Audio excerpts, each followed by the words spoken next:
Hello good morning friends, welcome back to our YouTube channel. ഞങ്ങൾ ഇന്ന് രാവിലെ എഴുന്നേറ്റ് ഞങ്ങളുടെ വെള്ളം കുടിയ വചനം വായന പരിപാടികൾക്ക് ശേഷം കാപ്പ് കുടിക്കാനായിട്ട് വെളിയിലോട്ട് ഇറങ്ങിയിരിക്കുകയാണ്. ഞങ്ങളുടെ ഇന്നത്തെ പദ്ധതി എന്ന് പറഞ്ഞാൽ ഞങ്ങളുടെ ബെസ്റ്റ് ഫ്രണ്ടായ രേഷ്മയുടെ വീട്ടിലേക്ക് പോകാനുള്ള പ്ലാനിങ് ആണ്. അതായത് അന്നൂസിൻ്റെ ബെസ്റ്റ് ഫ്രണ്ടായ പാറു ശിവന്യ. അപ്പം അവളുടെ വീട്ടിലേക്ക് പോകുന്നതിൻ്റെ സന്തോഷത്തിലാണ് അവൾ. ആ കാര്യങ്ങളെല്ലാം ഞാൻ സംസാരിച്ചുകൊണ്ടിരിക്കുക. അവിടെ സ്കൂൾ മാറുവാണ് കേട്ടോ. അപ്പോൾ കുട്ടികൾ അങ്ങോട്ടും ഇങ്ങോട്ടും സ്കൂൾ മാറുന്നതിൻ്റെ ഒരു വിഷമമുണ്ട്. അവൾ അതൊക്കെ പറഞ്ഞുകൊണ്ടിരിക്കുകയാണ്. അപ്പോൾ അവളെ കാണുമ്പോഴുള്ള സങ്കടങ്ങളൊക്കെ കാണുമായിരിക്കും. അതൊന്നും വീഡിയോ എടുക്കാൻ പറ്റുന്നൊന്നുമില്ല, കാരണം വീഡിയോയിൽ അവർ പ്രത്യക്ഷപ്പെടുന്ന ആൾക്കാരല്ല.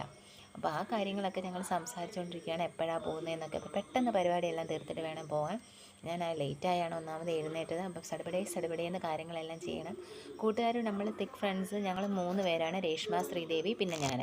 അപ്പോൾ ഞങ്ങൾ കട്ട ഫ്രണ്ട്സാണ്. അപ്പോൾ ഞങ്ങൾ ഒത്തുകൂടുമ്പോൾ ഞങ്ങളുടേതായ നിമിഷങ്ങളാണ്. അപ്പോൾ രാവിലെ പൂവും ചെടിയൊക്കെ കണ്ട് ഞാൻ അടുക്കളയിലേക്ക് കയറി രാവിലത്തെ ബ്രേക്ക്ഫാസ്റ്റായ വെള്ളയപ്പം ഉണ്ടാക്കുവാണ്.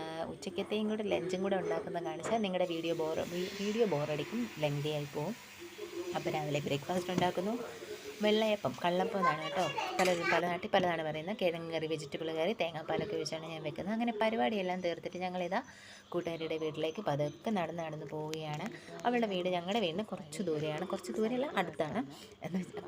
വീട്ടിൽ നിന്ന് കുറച്ച് ദൂരെ, എന്നാൽ നടന്നു പോകാനുള്ള ദൂരമുള്ളൂ. പക്ഷേ ഞങ്ങളുടെ ശ്രീദേവി ഫ്രണ്ടിന് അവൾക്ക് ഇച്ചിരി ഏറെയുണ്ട് കേട്ടോ വരാനായിട്ട്. അപ്പോൾ അവൾ വരുന്നേ ഉള്ളൂ. അവൾ വീട്ടിൽ നിന്ന് ഇറങ്ങി എന്ന് പറഞ്ഞു. കാരണം ഞങ്ങൾ പതുക്കെ അവളുടെ വീട്ടിലേക്ക് പോവാണ്. അപ്പം ഞങ്ങൾ പോകുന്ന വീട്ടിലെ കൂട്ടുകാരി രേഷ്മയുടെ ഏറ്റവും മൂത്ത ആളാണ്. ഏറ്റവും മൂത്ത 2 പേരാണ് അവിടെ.